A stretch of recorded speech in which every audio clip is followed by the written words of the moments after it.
While these Wilshire Division cops are out patrolling the streets, these cats are patrolling their station house, chasing away the rats. Like much of downtown LA, the Wilshire Division was infested with rats that were making people sick and creating chaos. The cats were finally put to work here after rat poison and extermination failed. They patrol the station, keep the rats away, keep the pigeons away. Is it working? Yes, it is. Putting the cats to work here at the police station was an idea of Melia Kaplan, an animal activist. She says these cats all come from the pound where they would have been euthanized.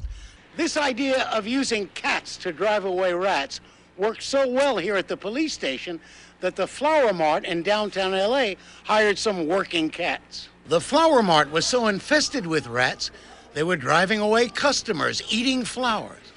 Finally, they brought cats in here, and that got rid of all the rats. They did the job, man. They came in here and they cleaned this place up. Meantime, back at the Wilshire Division Police Station, these working cats were taking a lunch break. No, they weren't eating donuts.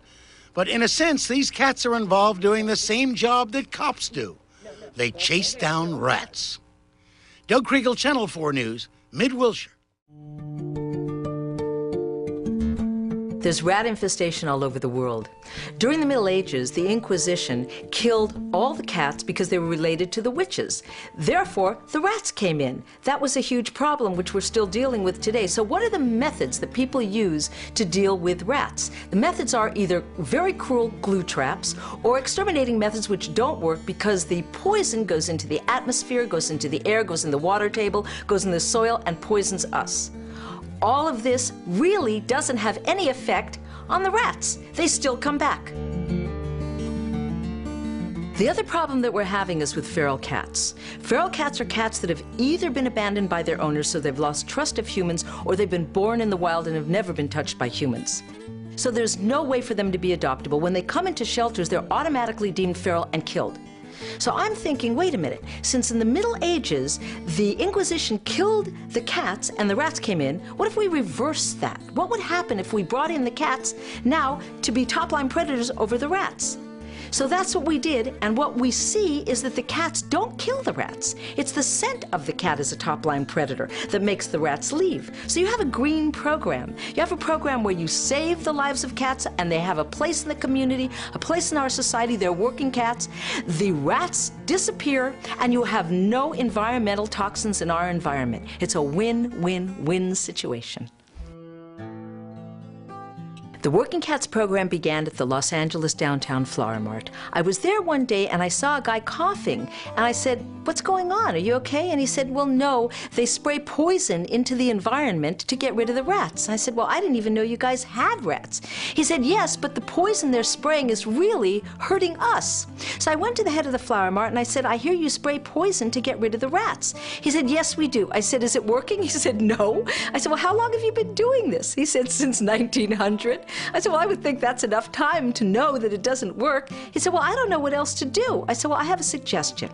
Let me bring in 3 feral cats, and if in 3 months you don't see a complete decrease in your rat population, I will take them back."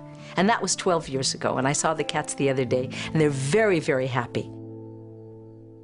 They did a hell of a job for us. I mean, without those, we wouldn't have made it. I mean, we were desperate. The city was on us, and these cats actually did the job. It was so effective. Literally that same day they got dropped off. That was the end of the rats. I knew, and when we did it at Wilshire, it worked. So I knew when we got to Foothill and we had the number of mice that we had on the property that sticky traps, there weren't enough sticky traps in Los Angeles to solve that problem. So we needed a more viable alternative, one that was going to work, and the cats provided the solution for us. We know there are rodent problems all over the world. We've heard about the rat problems at 10 Downing Street. We know about the Pied Piper of Hamelin, and when the cats left, the rats came right back in. And wouldn't it be great to take those beautiful cats of Greece and put them to work? The Working Cats TV series will go to a different international city every week. Every single city is going to present different challenges. We're going to have to find a location where there are rats and convince that person that this is going to work. Everybody has different attitudes towards cats. Then we have to decide where we're going to get the cats. Is there a local shelter? Are we going to have to trap them from the street? We don't know where those cats are and how we're going to get them. We're going to have to find a vet to work with us because we want the cats to be healthy. Then we're going to have to choose a team, a local team of people, and we're going to have to choose them carefully because we want those people to be able to follow through when we're gone and continue what we're doing. So all of these variables make it very exciting and very challenging. It's going to be interesting to see how we solve the rodent problem in each episode. And it's also going to be interesting to see how that impacts the community. Really, this was such a positive force. It made it easy for me to get in the neighborhood and make connections with people. And not only did the rats go away, but the cats brought the whole community together. There's a common bond between all the different people on this block. People from all over the world that don't speak the same languages, very different cultures. And because we're all out there enjoying and observing the cats, we have more of a common bond and more of a sense of community that they've built. And that's all because of the cats.